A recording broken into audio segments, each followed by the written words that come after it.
Hello, algebra friends. For the second half of section P2, we're going to switch from exponents into radicals. So in our last video, we talked all about exponents, and that's going great. But now we're going to go the other way and do radicals, which are very similar, and a lot of their properties will match what we learned with exponents. But to start that out, can you think about memorizing this chart? As we take radicals, or also called roots, of large numbers, it'd be really helpful if you could memorize some of the square roots, cube roots, and maybe even fourth roots of some of our bigger numbers. So let's go backwards actually. Why don't we go and take these numbers and let's raise them to higher powers so that when we try to undo them by taking their roots, it'll be pretty easy. So really quick, I'll start you out. Can we find, for example, what is negative 5 to the 2? Negative 5 squared. Negative 5 times negative 5 is a positive 25, right? And if I multiply that again by negative 5, so negative 5 times negative 5 times negative 5 cubed is negative 125. And so, for example, that number we might see from time to time, and then something will spark in your brain and it's like, yeah, that's right, I remember cubing something and getting that number. Oh, right, that's like a 5 cubed or a negative 5 cubed. Anything that's shaded, these are pretty big numbers, 625 or so, but you don't really see those too much, and I don't expect you to be able to take roots of numbers that big. But let's just do a couple more and then see if you can fill out the chart yourself. Let's take the negative 4. When you square negative 4, about positive 16. When you cube negative 4, you get negative 64. Okay, so why don't you go just take a couple minutes and just fill out this chart. See if you can do it with just mental math and no calculator. You'll see that as you get past 0, you're going to be doing all the positive versions of what you just did up here. So it's going to be a lot of repetition. All right, here we go. And now if you do want to do it to the 4th power, that's good to memorize too.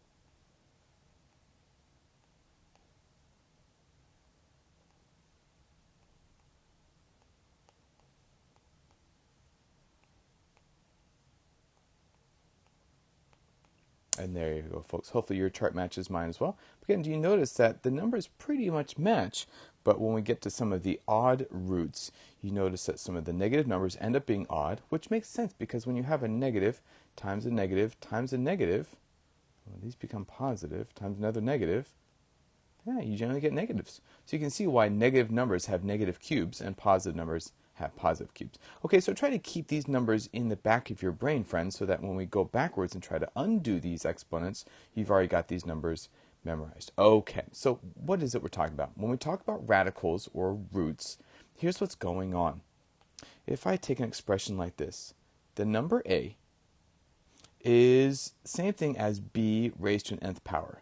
Now, if I want to just get b by itself, the way to undo that n exponent is by taking a root or a radical. So if I take the sort of root, but it's got to match this exponent in order to clear it out, it has to be what we call an nth root.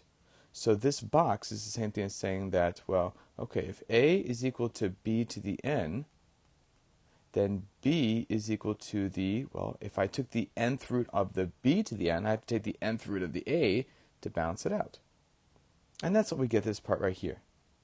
This is how we define an algebra. It's kind of a complicated definition, but I just want to show you what this means when we say the nth root. It means the same thing as the nth radical. And notice n here is greater than or equal to 2.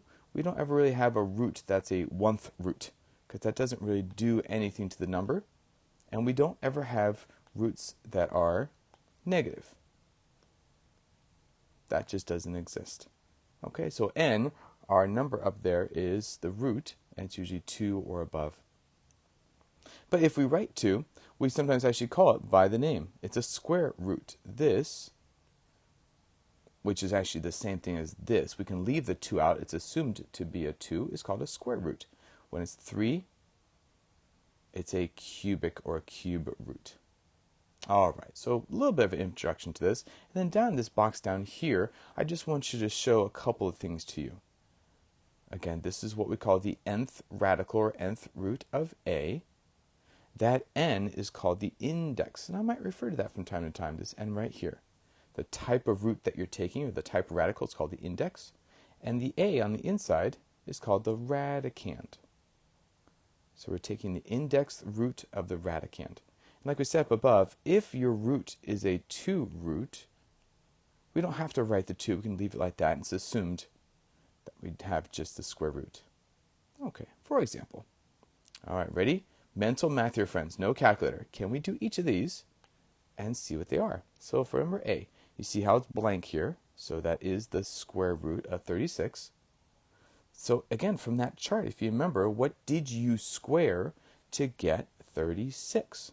And the square root of 36 is 6. Now, we could also square negative 6 and get 36, right? But in general, we're looking for what we call the principal nth root. It's the one that has the same sign of the radicand. Actually, now I realize the 6 I don't think was on our chart. Oh, it wasn't. It was just outside our chart. But hopefully you know that the square root of 36 is 6. If not, hey, you do now. Part B. Okay, well, by PEMDAS, we have to do the radical first. Let's do the square root of 49. Do you know that one? What times what will give you 49? And it would be 7. And at the end, then we can bring the multiplication back in. So the answer would be negative 7. For C. Okay, what would I cube? Because now this is a cube root to get 125 over 64. We're going to see a little bit later that when you have the radical of a fraction, you can actually, just like with exponents, put the radical on top and put the radical on the bottom because you have division. So for now, we're going to sort of take that into account and do it right now. Let's just do what's the cube root of 125? Do you remember from your chart? It was a positive 5. Do you remember the cube root of 64? Was 4.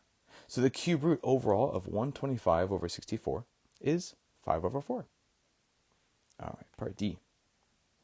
Ooh, this is big. This is the 5th root of negative 32. Ooh, this is big. Well, I know that the 4th root of, let's see, like 16, that's 2. That's as far as 2 went out. But in order to go from 16 to 32, I multiply by another 2, basically negative 2. So I'm wondering if this would be like 5 2s in a row. Well, let's see. If I do negative 2 5 times, first of all, what's the sign going to be? These 2 would become positive. These 2 would be positive, and I'd be left with a negative. Okay, that's a good sign. 2 times 2, 4, times 2, 8, times 2, 16, and times 2, 32. Good. So what did I end up multiplying 5 times out? What am I? Take the cube root, what would I get? It would be negative 2. And finally here, friends, part E, the 4th root of negative 81. All right, I remember 81 in our chart back here. That happened when I did the 4th power of a version of 3, either 3 or negative 3. But do you notice that they're both positive? There's no negative 81 here. So this is a little tricky. If I multiply 3 4 times, that'll be a positive 81. If I made each of these negative, 4 negatives would still give me a positive. So how can I get a negative 81 inside there? I don't think it's legal. I can't just take some of them negative and some positive. So I don't think this is possible. You can say it's undefined or not possible. And we'll learn a little bit later that we can't really raise anything to the 4th power and get a negative number unless he's not a real number. But that's another story to tell. So now we're learning some interesting things here, right? So if my radicand here, the number inside the radical is a positive, and remember n is your index. If you're just taking an index, that's even. What I mean is, okay, let's pick a good positive number, folks. How about 16? And I'm taking an even root, say 4. If you remember on your chart, something to the 4th power that gives you 16 would be 2. So your root would be 2. The 4th root of 16 is 2. Okay, that's fine. Now how about this? What if my radicand is positive or radicand is negative. Either one, but my index, the type of root you're taking, is odd. Ooh, now this is interesting. So if I have, let's say, the cube root, let me pick an odd number there, of 8, that would be 2 by our chart, right? 2 times 2 times 2. So there's no problems there. And in fact, if I do the cube root of negative 8, ooh, we had a negative in the last one, right? And that kind of threw us off. But if it's a third root or any kind of odd root, that's actually okay. That should be negative 2. It was up here that was a little dangerous. If that number inside is negative, we're in trouble. But I am getting ahead of myself. Let's go to the next one. What if my number inside the radical is negative, but the radical type, the root, is even? And I mean, here we go. How about the square root? I'm going to leave it blank, right? Square root of negative 4. So my a is negative. My n value is 2, which is even. What can I undo? What can I square and get negative 4? Nothing real. And we're only talking about real numbers up here, friends, right? So undefined. Or you can put not real. Okay, I'm going to start next to that. That's really big. So it looks like you can never take an even radical or even root of a negative number. That's not legal. Even radical of a negative number, even of negative, bad. But interesting though, odd from radical of a negative from step 2 here, okay, this is fine. So burn that to your hard drive, friends, that the even radical or even root of a negative number, you just can't do. But the odd radical of a negative number is totally coolio. All right, last one. What if the number inside is just 0? It doesn't matter whether your root or radical is even or odd. Say, for example, I'll do my example right here. The square root of 0. Or the fifth root of 0. No matter what it is, 0 raised to a power is always 0. So the radical of 0 or the root of 0 is always 0. So the roots of that would always just be 0. Okay? When you square, when you cube, when you fourth power 0, you get 0. So when you undo it with a radical, you always get 0. All right, so now we got a great introduction to radicals. Let's talk about how do they behave. Here's some really good properties, another good page to print out for yourself, and just fill these in. All right, you know the rules of the game. A and B are real numbers, variables, or algebraic expressions, such that the roots or radicals are reals. Now let's set M and N be positive numbers. Okay, here's what we're allowed to do in radical land first. Number 1, if I'm taking an nth root of a number a that's being raised to an nth power, we can change the order around a little bit. Look what I did over here. Do you see how I said, let's just take the nth root first, and then I'll raise my answer to the m power? That's going to be pretty useful when you've got a big number for m. Let me show you an example. How about we take, say, the square root of 2 to the 4th? Okay, well, the 4 is not that big, but look what we can do. Actually, let me change this to one that looks a little bit easier. Instead of 2, let me pick, how about 4 to the 4th? All right, a little much better now. So according to this rule, what we can do is we can take this 4 and put it on the outside and just switch the order of operations. Meaning, I'm going to take away the 2 also, right? Because I didn't have to write that, but I wanted to show you. This becomes the square root of 4, but now that exponent I'm going to put out here. Why? Why is that easier? Well, I didn't really know 4 to the 4th off the top of my head, and I don't need to because I can put this outside here. And now the inside is the square root of 4. That I know, that's 2, right? And then we can bring the 4 back, and that I remember from my chart. Oh, this whole thing is just 16. That's pretty easy because I was able to put this 4 outside here. So changing order operations could be really useful here, folks. Number 2, if I have 2 radicals, and they are the same index numbers, and they have to be the same, and we're multiplying, then we can combine them and just multiply them on the inside. How about the square root of 4 times the square root of 9? That should be, because they are both square roots, I can turn them into one square root of 4 times 9 and get the square root of 36.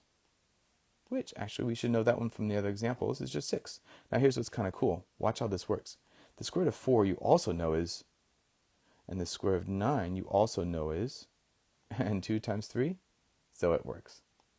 So anytime you have two radicals that are the same type of index, same type of root, you can multiply them together on the inside. All right, rule number 3. This comes from that fraction that we saw in the previous example, 125 over 64, right? So this goes either way. You can take this way or this way. I'll take it from the right side first. Remember with exponents, if you have an exponent on the outside of division, outside of a fraction, you can separate it into one on top and one on bottom. The exponent distributes. Same thing with a radical. If you have a radical of a fraction, you are allowed to separate them and put the radical on top and radical on the bottom. But then it does work both ways, right? So if I see the same type of radical on the top and the bottom, I can kind of undo it and bring it back into one single radical. So I'll go from the right side first. If we do the square root of 9 over 4, that's the same thing as doing, since it's division, we can break it apart into each one. All right, and this becomes 3 over 2. Totally legit. Number 4. This one's kind of cool. It's like exponents. When you have an exponent, this is what happens in my brain. I say a squared to the 3. Remember we said whenever you have a power raised to another power, you multiply them, right? A to the 6. Same thing over here. If you take the radical of a and you take another radical of that, you can multiply these two index values. And it looks kind of weird, but if you imagine them as numbers, they're not quite as scary. I'm going to take the 4th root of the 3rd root of 6. And the radical of a radical, or the root of a root, you can just multiply those two indexes, and you get 4 times 3. This is the 12th root of 6. And there you go. Now I don't know what the 12th root of 6 is. We don't have to worry about that for now. But just know that we are allowed to do that. Number 5. Well, this is kind of nice. When you take the root of a number, and then you're going to raise it to the same exponent as that root, they're basically canceling each other out. Because we're learning now that exponents and radicals are basically opposites of each other, right? So, for example, if I do, let's do a real simple one. How about the square root of 4 raised to the, well, this is a root of 2, right? So I'm going to raise it to 2. That should just cancel out and get 4. But why? Ready? Let's check. Let's take the square root of 4, which is, and raise it to that power on the outside. And yeah, there you go. There's your 4. So it works out. Because raising it to a power and taking the radical of the same index cancels it out. And that's rule number 5. For our last property here, this is property number 6. We're actually not going to dive too deep in this because this gets a little bit confusing and we won't see it too often this year. But it is true in algebra here, friends, that if I take the nth root of a number that's being raised to the n power, and n is even. Okay, before I show you what happens, let me just build this up for you. If I say the square root, so n is 2, of 4, same 2, well, this is just the square root of 16, which is 4, that's fine. But more importantly, what if a was negative? Here's what I mean.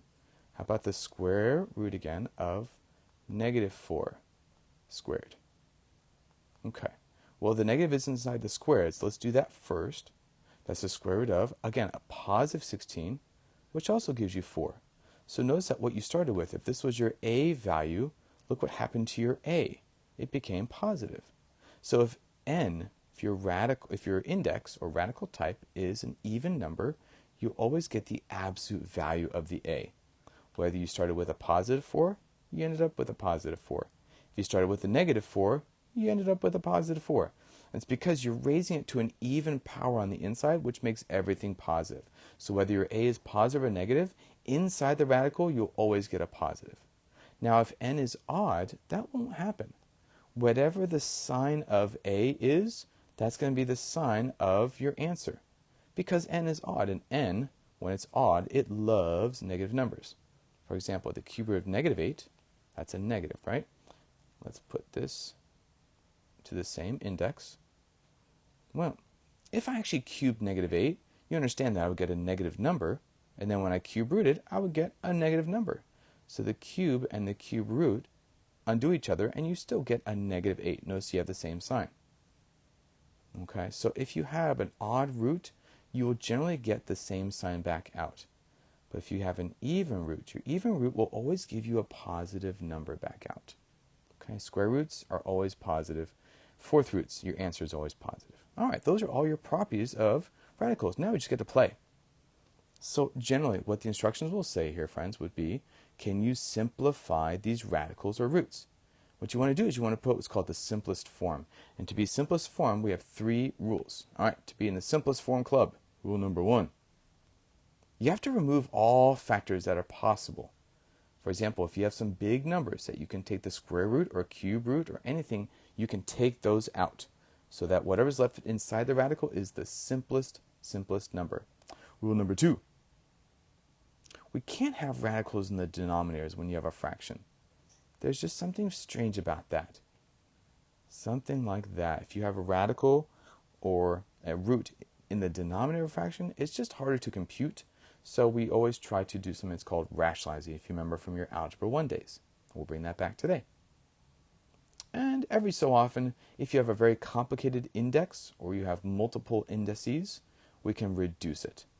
And we'll see a little bit of that. But more popular is definitely 1 is the most popular, 2 is also popular, and 3 is a little bit popular. So I'll put a little star. All right, let's play. Number 1, let us put this in simplest form. So I'm trying to take the cube root of 24, which I don't think has a whole number answer. So what we have to do is break apart 24 into cube roots. So I'll show you 2 different ways that I like to do, and I've seen students do as well. Let's break apart 24. Do you know any good cube roots going all the way back to your chart that go into 24? And I notice right here in my cube root row, 8 definitely goes into 24. So I'm going to use that. 24 is 8 times 3. And that's, again, a cube root. We know that if 2 numbers are combined inside a radical, it's because they were originally outside of the radical and separated and being multiplied. Remember that rule and that property? So I could write it like that and undo the multiplication. The reason I did that is because I know now the cube root of 8 is a nice, pretty 2. Now the cube root of 3, it doesn't have anything, so that actually is our simplest form. So the cube root of 24 is fully simplified as 2 cube root of 3. Now that's one way. Another way is take all the numbers and possibly letters and try to rewrite them so that they are in terms of the type of radical, the index. And here's what I mean. Let's say 24 and just break it down. 24 is 2 times 12. 12 is 2 times 6. And 6 is 2 times 3. And that's as far as you go into factoring. So the reason I say that is because that is 2, and there's 3 of them, times 3. So the reason I do that is, now look what I could do. This is a cube root, and the 2 is being raised to the same power as the index. The 3 is just a 3. And we learned before that if a number a has the same exponent as the index, they cancel each other out. And so what I can do is they cancel out, and what I'm left with is just the a value on the outside. So the cube root of 2 cubed is just 2. What's left on the inside? Any sort of remainders? Yes, the 3. And notice you get the same answer that we got the first time. So you can think of our chart with numbers and break it down that way, or I kind of like this way over here where we use the fact that the exponents match the index. Let's try that for number 2. Okay, number 2, you see it's empty, so I have a square root. So I'm going to rewrite everything inside my radical in terms of a square root, meaning in terms of 2 exponent. So 75. 75 is, let's see, 5 times 15, I think. So 5 times 5 times 3. It's almost thinking like 3 quarters, right? So 5 times 5 times 3. That is 5 squared times 3. That's cool. You see the exponent on the 5 equals the index. And x cubed, I'm going to write that in terms of squares. That's 3 x's, right? So that's going to be x to the 2 times, using our property of exponents, x to the 1, right? That's x cubed. And the reason I do that, do you notice that these now match the index on the outside? So when I do that, it destroys their exponent, and I can write the 5 on the outside. It destroys this exponent, and I can write the x on the outside as well. The 3 and the x, notice they didn't have anything left on the inside, so they didn't have any powers that match the index, so I can just leave them on the inside. There we go. That is fully simplified. 5x times the square root of 3x. Again, just by matching the indexes with the exponents. All right, why don't you go and pause this video and see if you can try the last 4 by yourself. Good luck, everybody. All right, number 3. Number 3 is kind of nice because it's already set up for you, right? Everything inside is raised to the same exponent that matches the index. So actually the whole thing is destroyed, and you should just get 5x. Now to get really picky, we talked about this on the last property, that if you do that, you actually get the absolute value of what's on the inside. So to be really picky, I should put this, but we're not going to focus too heavily on that because we're going to deal generally with positive numbers on the outside. So if you want to just write this as 5x for now, that's acceptable. That's okay.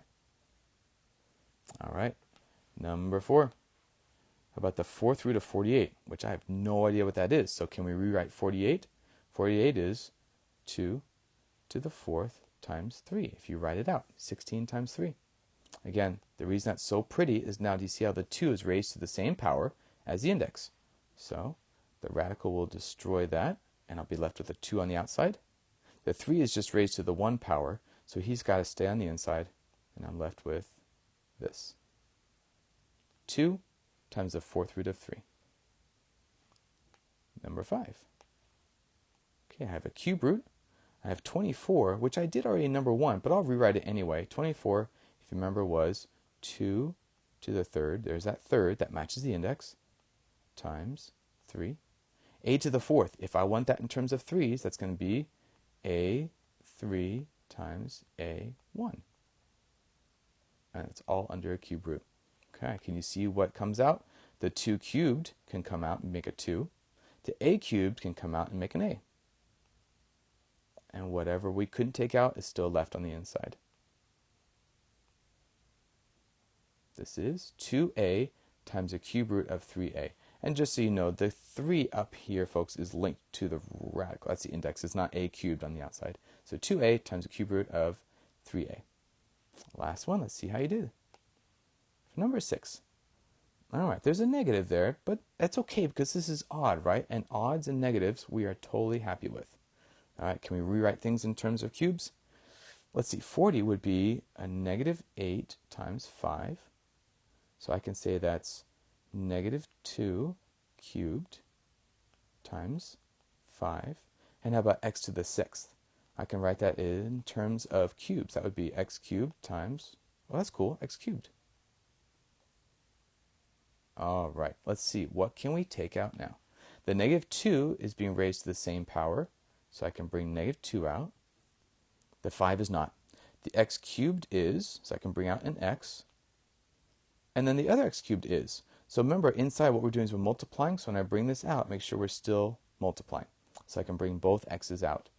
Well, the only thing I'm left with is the cube root of just 5 on the inside.